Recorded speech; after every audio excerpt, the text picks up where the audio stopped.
ನಮಸ್ಕಾರ ವೀಕ್ಷಕರೇ, busy plus ಪಕ್ಕ ಸುದ್ದಿ ವಾಹಿನಿಯ ಸುದ್ದಿ ಬೆಳಕಿಂಡಿಗೆ ಸ್ವಾಗತ.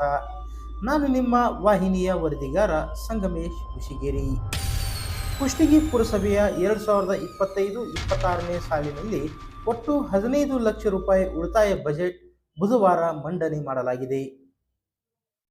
ಆಸ್ತಿ ತೆರಿಗೆಯಿಂದ 2,30,000 ರೂಪಾಯಿ, ಪುರಸಭೆ ವಾಣಿಜ್ಯ ಮಳಿಗೆಗಳ ಬಾಡಿಗೆಯಿಂದ 10 ಲಕ್ಷ ರೂಪಾಯಿ, ಕಟ್ಟಡ ಪರವಾನಗಿ ಶುಲ್ಕದಿಂದ 15 ಲಕ್ಷ ರೂಪಾಯಿ, ಅಭಿವೃದ್ಧಿ ಶುಲ್ಕದಿಂದ 50 ಲಕ್ಷ ರೂಪಾಯಿ ಸೇರಿ ಇತರೆ ಶುಲ್ಕ ದಂಡಗಳಿಂದ ಸೇರಿ ಒಟ್ಟು ಆದಾಯ ರೂಪಾಯಿ 20,67,70,450 ಸಂಗ್ರಹವಾಗುವ ನಿರೀಕ್ಷೆ ಇದೆ.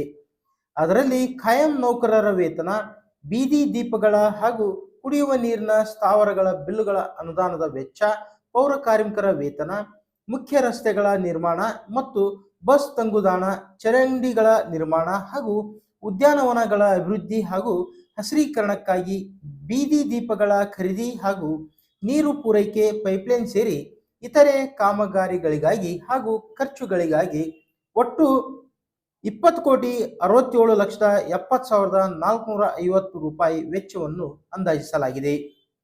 ಪ್ರಸಕ್ತ ವರ್ಷ ಅಂದಾಜು 15 ಲಕ್ಷ ರೂಪಾಯಿಗಳನ್ನು ಉಳಿತಾಯ ಬಜೆಟ್ ನಿರೀಕ್ಷಿಸಲಾಗಿದೆ ಎಂದು ಪುರಸಭೆ ಅಧ್ಯಕ್ಷ ಮಹಂತೇಶ್ ಕಲಭಾವಿ ಸಭೆಗೆ ವಿವರಿಸಿದರು. ಪುರಸಭೆ ಸದಸ್ಯರಾದ ಕಲ್ಲೇಶ್ ತಾಳದ್, ರಾಜೇಶ್ ಪತ್ತಾರ್ ಹಾಗೂ ಕೆಲ ನಾಮನಿರ್ದೇಶಿತ ಸದಸ್ಯರು ಉಳಿತಾಯ ಬಜೆಟ್ನ ಕೆಲ ಗೊಂದಲಗಳನ್ನು ಪ್ರಸ್ತಾಪಿಸಿದರು. ಬಳಿಕ ಪುರಸಭೆ ಅಧ್ಯಕ್ಷ ಹಾಗೂ ಪ್ರಭಾರಿ ಮುಖ್ಯಾಧಿಕಾರಿ ಸುರೇಶ್ ಶೆಟ್ಟಿ ಅವರಿಂದ ಪರಿಹರಿಸಿಕೊಂಡರು. ಬಜೆಟ್ ಮಂಡನೆ ಸಭೆಯಲ್ಲಿ ಪುರಸಭೆ ಬಿಜೆಪಿ ಬೆಂಬಲಿತ ಸದಸ್ಯರಾದ ಜಿಕೆ ಹಿರೇಮಠ ಸೇರಿ ಕಾಂಗ್ರೆಸ್ ಬೆಂಬಲಿತ ಚಿರಂಜೀವಿ ಹಿರೇಮಠ, ವಸಂತ್ ಮೇಲಿನಮನಿ, ಗೀತಾ ಮಹೇಶ್ ಅವರು ಗೈರಾಗಿದ್ದು ಕಂಡುಬಂತು.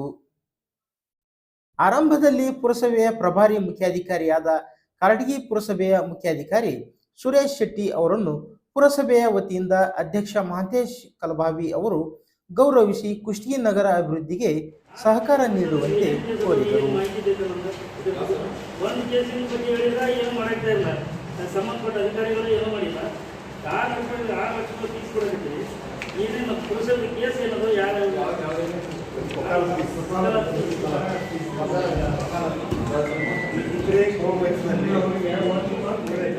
ಅಭಿವೃದ್ಧಿಯತ್ತ ಸಾಗಿಸ್ಲಿಕ್ಕೆ ತಾವೆಲ್ಲ ಸಹಕಾರ ನೀಡುತ್ತಾರೆ.